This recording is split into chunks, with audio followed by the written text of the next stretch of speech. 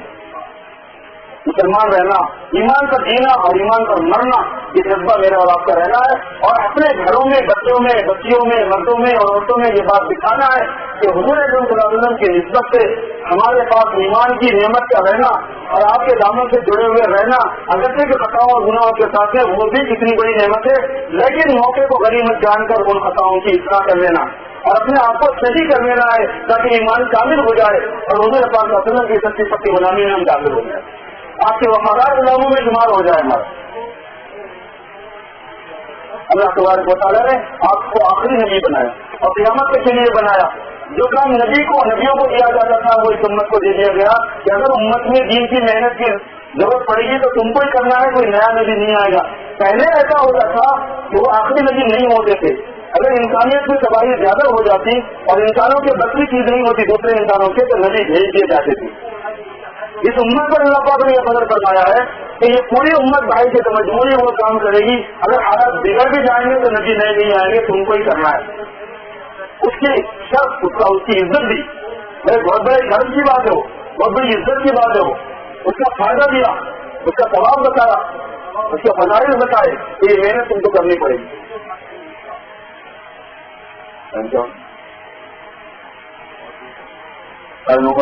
بس 4-5 منٹ میں اپنی بات ختم کرتے ہیں۔ میرے بزرگوں اب دوسری بات یہ ہے کہ جب اللہ نے یہ عزت ہمیں عطا فرمائی کہ حضور کی امت میں سے ہے تو پھر ہماری ذمہ داری بھی ہے پوری۔ کتنی بڑی نسبت اتنی بڑی ذمہ داری، بڑی نسبت والے ہیں، بڑی ذمہ داری والے۔ ہمارا اپنا کام یہ ہے کہ پوری زندگی حضور صلی اللہ علیہ وسلم کے لیے سرنڈر کر دینا، یہ اصل ذمہ داری ہے مسلمان کی، کہ اپنی جان مال سے وسطا ہو جانا، میری جان سے میرا تصرف نہیں، میرے مال سے میرا تصرف نہیں، حضور نے فنا کر دیں۔ ظاہر اور باطن دونوں، خواہشات اور جذبات وہ بھی، نہ میں اپنے ظاہر میں اپنا نہ میں اپنے باطن میں اپنا۔ میرے بال کیسے ہونا میری مرضی نہیں، سرکار آپ فرمائے۔ میرا چہرہ کیسا ہونا سرکار میری مرضی نہیں، آپ فرمائے۔ میرا لباس کیسا ہونا سرکار میری مرضی نہیں، آپ فرمائے۔ میرے ناخن کیسے ہونا سرکار میری مرضی نہیں، آپ فرمائے۔ میں کھانا کیسے کھانا سرکار میری مرضی نہیں، آپ فرمائے۔ میں سجانا کیسا سرکار میری مرضی نہیں، آپ فرمائے۔ میں جاب کیسا کرنا سرکار میری مرضی نہیں، آپ فرمائے۔ میں شادی کیسا کرنا تو سرکار میری مرضی نہیں، آپ فرمائے۔ میں خوشی کیسے مناؤں تو سرکار میری مرضی نہیں، آپ فرمائے۔ میں غم مناؤں تو سرکار میری مرضی نہیں، آپ فرمائے۔ نہ جینے میں میری مرضی نہ میرے مرنے میں میری مرضی، کوئی نہ سنا کی بنو چکی وہ محیایا ومماتی للہ رب العالمین، کہ مرنا اور جینا اللہ کے لیے کرتے ہیں، اپنے آپ کو ہٹا لے، کیونکہ اللہ کے نمائندے ہیں حضور پاک صلی اللہ علیہ وسلم۔ یہ ذمہ داری اصل ہمارے میں ہم سے عرض کی ہے، یہ سیکھنا پڑتا ہے۔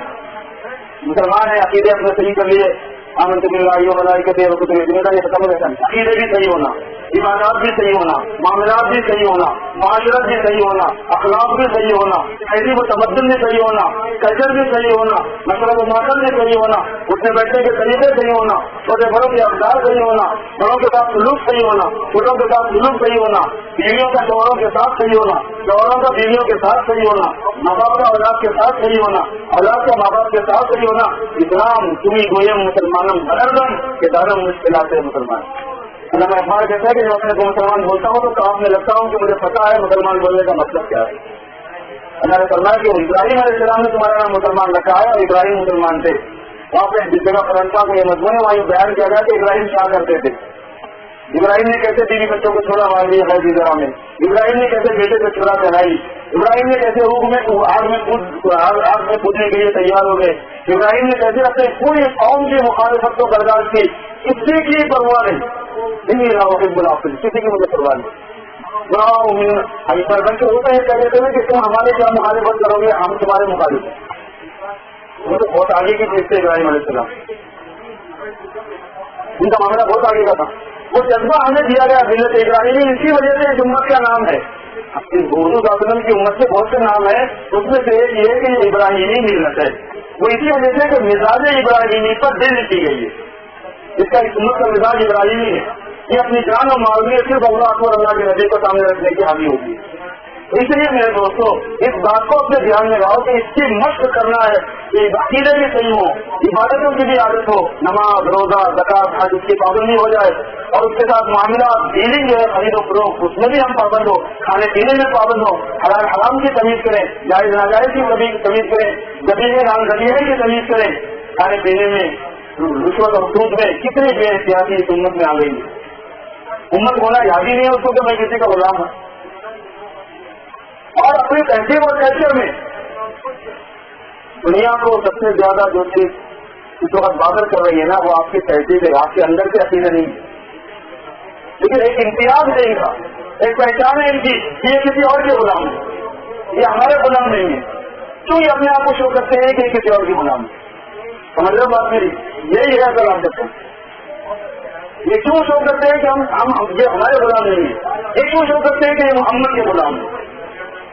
ہمارا ایک کلچر ہے، ہماری تہذیب ہے، اور میں آپ کو بتاؤں کہ ہماری زندگی اسی سے قائم ہے، ہماری حفاظت اسی میں ہم تھوڑا اپنے نفس پر جبر کریں، اپنے گھر کا انوائرمنٹ، اپنے گھر کا ماحول، اپنے بچوں کا، اپنے گھر بار کا ایسا بنائے کہ سنت والے عادتیں سنت والے طریقے اس میں ڈیولپ ہو رہے کر رہے ہوں، اس کا مزاج بنائے، کسی سے جھجک نہیں جمانے کی ضرورت نہیں ہے، اللہ کے نام سے ستایا بھی گیا ہے، بادل بھی کیا گیا ہے، قتل بھی کیا گیا ہے، کلی پہ بھی چڑھایا گیا ہے، جیل میں بھی ڈالا ہے، سب کچھ ہوتا ہے اللہ کے نام سے پہلے بھی، تو آپ کیا سمجھتے ہیں کہ قیامت تک ایسا نہیں ہوگا؟ اب آپ کے بندگینا کیا ہو؟ اب آپ کیا تم لوگوں نے یہ سمجھ لیا کہ اگر تم یہ کہو گے تم ایمان لائے تو تم کو چھوڑ دیا جائے گا؟ اب آگے بننا تو بولو آمنا، لوگوں نے یہ سمجھا کہ جب وہ کہیں گے کہ ہم مومن ہیں تو ان کو چھوڑ دیا جائے گا، ان کو آزمایا نہیں جائے گا، اور ختم الذین من قبلہم، ہم نے اس سے پہلے بھی آزمایا ہے، فَلَيَعْلَمَنَّ اللَّهُ الَّذِينَ صَدَقُوا وَلَيَعْلَمَنَّ الْكَاذِبِينَ، اللہ پاک ظاہر کر کے رکھا ہے کہ کون اپنے دعوی ایمان اور نبی کی غلامی کے دعوے میں سچا ہے اور کون جھوٹا ہے، یہ اس کو الگ کرنے کے لیے تھوڑا سا ہوتا ہے۔ اللہ سے عافیت مانگے کہ ہم کمزور ہیں، ہم تو برداشت نہیں ہو سکتی، ہم حالات کا مقابلہ نہیں کر سکتے، ہم آپ سے عافیت مانگتے ہیں، آپ ہمیں دشمنوں سے بھی محفوظ رکھے، دشمنوں کے دلوں میں ہمارے بارے میں جو بدگمانی آ گئی وہ دور فرما دیں، ان کے دلوں کو نرم کر دیں، ہر قسم کی دعا کریں، تجویز بھی کریں، لیکن بات یہ ہے کہ جب آپ دین پہ چلیں گے تو آپ کو دیکھا جائے گا کہ آپ سچائی سے چلنا کہ نہیں، کسی کی پرواہ نہیں کرنا چاہیے۔ اس ملک کے اندر خصوصیت کے ساتھ میں ہمارا امتیاز باقی رہنا ضروری ہے، ورنہ یہ ملک اقسام الامم ہے، امتوں کو کھا جانے والا ملک ہے، تمہاری داستان تک نہ ہوگی داستانوں میں، اس لیے اپنی تہذیب کو معمولی مت سمجھو، اپنے کلچر کو معمولی مت سمجھو، اپنے شعار کو معمولی مت سمجھو، اپنے ظاہر کو معمولی مت سمجھو، ہمارا ظاہر بھی اتنا ہی اہم ہے، ہمارا باطن بھی اتنا ہی اہم ہے، ہم کو ظاہر و باطن دونوں سے سرنڈر ہونا ہے رسول اکرم صلی اللہ علیہ وسلم کے لیے، دونوں کی اہمیت ہمارے پاس ہے، نہیں کہ اندر اچھا ہے تو باہر کی فکر نہیں، باہر اچھا ہے تو اندر کتنا گندا ہے، نہیں وزن ظاہر و باطن دونوں کے غلام نظر آئے آدمی، دونوں میں بنا دینا شروع ہو جائے۔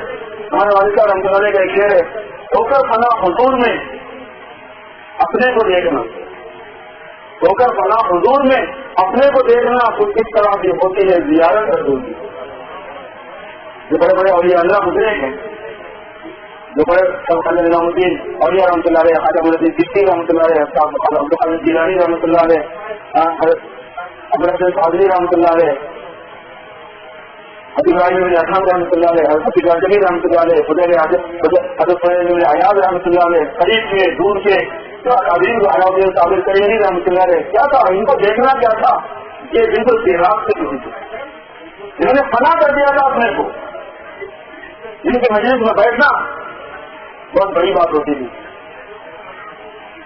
اوپر تک جاتی تھی اس کی نسبت، ان کی بات سننا اوپر تک جاتی تھی ان کی نسبت، ان سے ملنا اوپر تک جاتی تھی اس کی نسبت، ان کو دیکھنا اوپر تک جاتی تھی ان کی نسبت، تو منافع نہیں سمجھتا اور ہمارا روم کا ایک سنا دیتا آپ کو خاص ہم نشینی باخدا وہ نشینت در حضور اولیاء، ترجمہ نہیں کروں گا اس کا جس کو پڑھ کے آتی معروم کی بات ہے، ہر کے خاص ہم نشینی باخدا وہ نشینت در حضور اولیاء، ان کی نسبت ادھر چلی جاتی تھی پوری، وہ کرفلا حدود میں اپنے کو دیکھنا کچھ اس طرح بھی ہوتی ہے. میرے دوستوں اس کی بڑی فکر کرنا ہے اپنے جنریشن کے لیے، اپنی اولاد کے لیے، اپنے بچوں کے لیے، اپنی بچیوں کے لیے، اپنی ذات کے لیے، اپنی عورتوں کے لیے، کہ ہمارے گھروں میں ماحول ہو سنتوں پر عمل کرنے کا.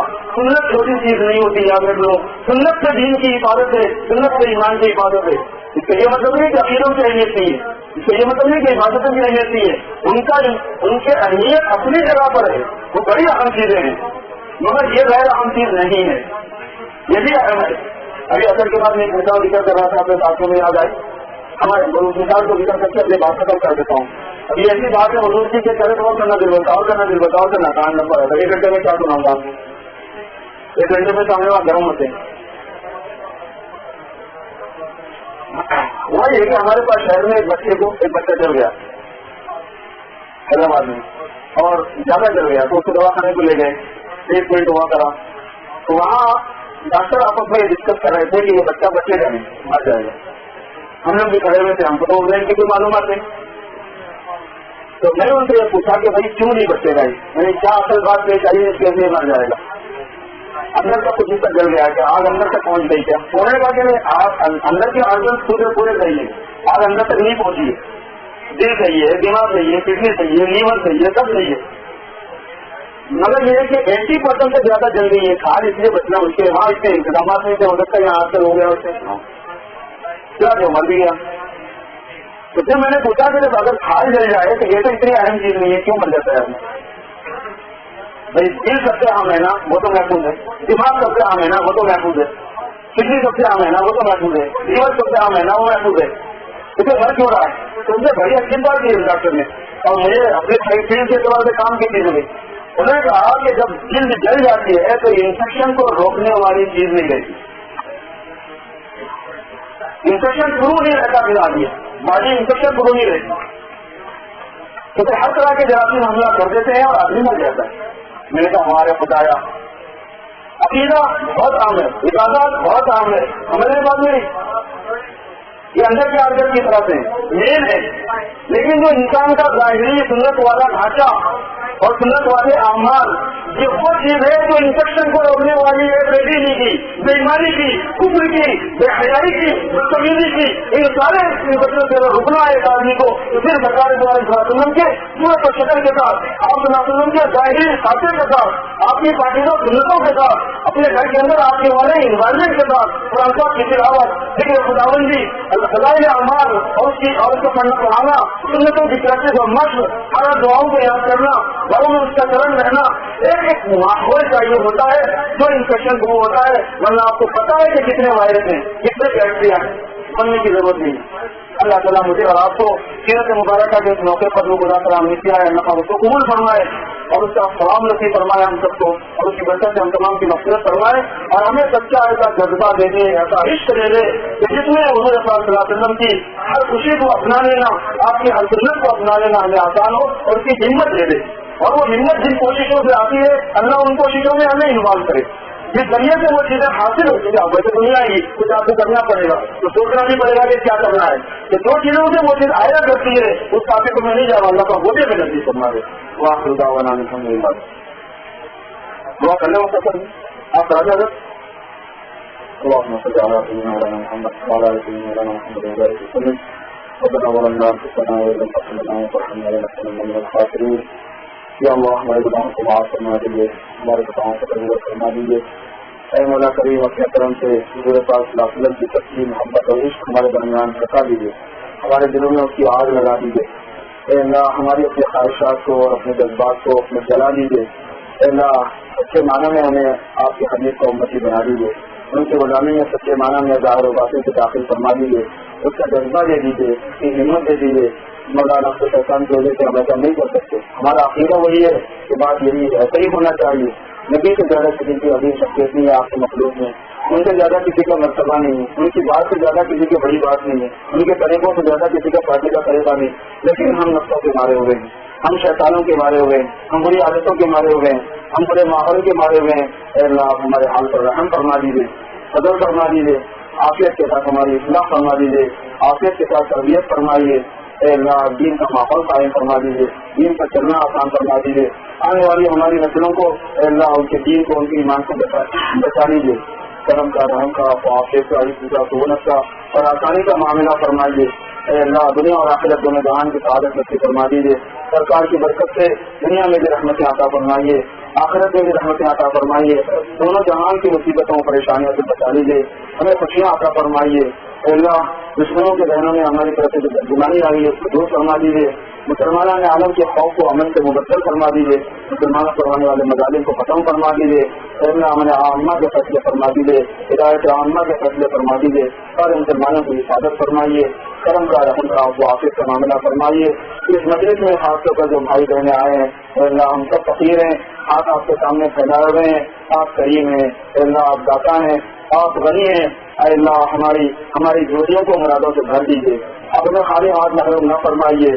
اے اللہ ہمارے گناہوں کو معاف فرما دیجیے، ہمارے والدین کے گناہوں کو معاف فرما دیجیے، پوری امت کے گناہوں کو معاف فرما دیجیے، ہمارے حالات کو بنا دیجیے، ہمارے حالات کو درست فرما دیجیے، اللہ دنیا کی چھوٹی چھوٹی پریشانیوں کو بھی اپنے کرم سے دور فرما دیجیے، ہم بہت غریب و کمزور ہیں، برداشت نہیں کر سکتے، پروردگار اور محض آپ کی رحمت کی مکے میں رہنا چاہتے ہیں اور آپ کی رحمت نامتناہی ہے، اس کے خزانے نامتناہی ہیں، اللہ اپنے کرم سے ہمیں اطراف کی رحمت عطا فرما دیجیے، اے مولا عافیت ہمیں نصیب فرما دیجیے، اے اللہ جتنے بھائی بہنیں ہیں جو بیمار ہیں ان کو شفا دے دیجیے، اے اللہ اس مبارک مجلس کی برکت سے ان بیماروں کو شفا نصیب دے دیجیے، ہمارے متعلقین میں جو بیمار ہیں ان کو شفا دے دیجیے، جو مقروض ہیں ان کے قرضوں کو دور کر دیجیے، جو پریشان حال ہے ان کی پریشانیوں کو دور فرمائیے، جو اپنی اولاد سے پریشان ہیں ان کی اولاد کو نیک صالح بنا دیجیے، اے اللہ گھروں میں ہر میاں بیوی میں پیار محبت پیدا فرما دیجیے، پیار محبت اور اکرام کی اقدار کو زندہ فرما دیجیے، لڑائیوں کو خلفشار کو انتشار کو اپنے پدوں سے دور فرما دیجیے، گھروں میں جوڑ پیدا فرما دیجیے، توڑ کے بچا لیجیے،